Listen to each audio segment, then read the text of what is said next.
Assalamualaikum warahmatullahi wabarakatuh. Saya Miftahul Jannah, peserta Latsar golongan 3 angkatan 1, bertugas sebagai guru kelas di SD Negeri 67 Percontohan Banda Aceh. Berikut adalah hasil laporan habituasi saya selama 1 bulan.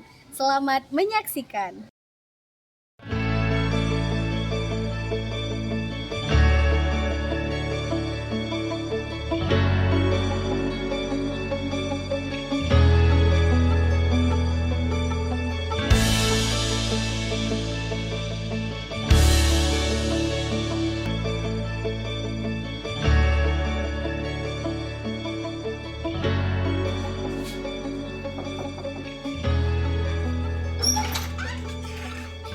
Assalamualaikum, Bu.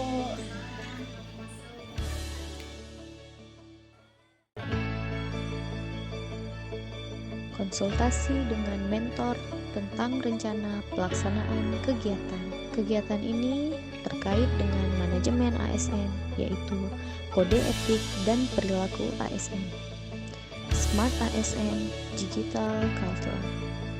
Melakukan konsultasi rencana kegiatan aktualisasi dengan mentor sekaligus meminta masukan dan saran beliau. Kegiatan kedua, memperbarui sudut baca dengan menambahkan pohon literasi, mendesain letak sudut baca dan pohon literasi.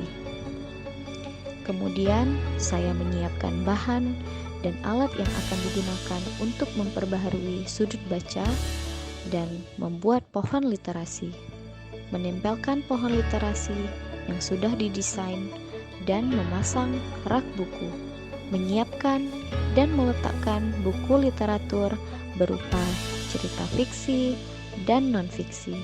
Kemudian yang terakhir, membuat dan menempel slogan yang berisi pesan edukatif bersama peserta didik. Kegiatan ketiga, melaksanakan kegiatan pemanfaatan sudut baca dan penggunaan pohon literasi. Tahap yang pertama yang saya lakukan yaitu mensosialisasikan penggunaan sudut baca dan pohon literasi kepada peserta didik. Yang kedua, mengarahkan peserta didik mengambil buku yang ada di sudut baca.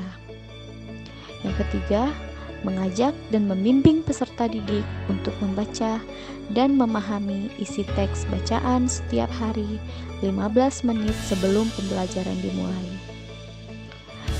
Yang keempat, mengarahkan peserta didik untuk menulis kesimpulan atau inti dari buku yang sudah dia baca di pohon literasi yang sudah tersedia. Kegiatan 4, mengevaluasi pemahaman peserta didik. Tahap yang pertama saya lakukan, mengarahkan peserta didik untuk melakukan presentasi kesimpulan teks bacaan yang sudah dibaca dan ditulis di daun pohon literasi di depan kelas, kemudian menempelkannya di pohon literasi. Tahap yang kedua, guru memberikan apresiasi kepada peserta didik yang telah berhasil menulis dan mempresentasikan kesimpulan teks yang telah dibaca. Yang ketiga, menempelkan bintang yang telah diperoleh peserta didik pada papan reward kelas.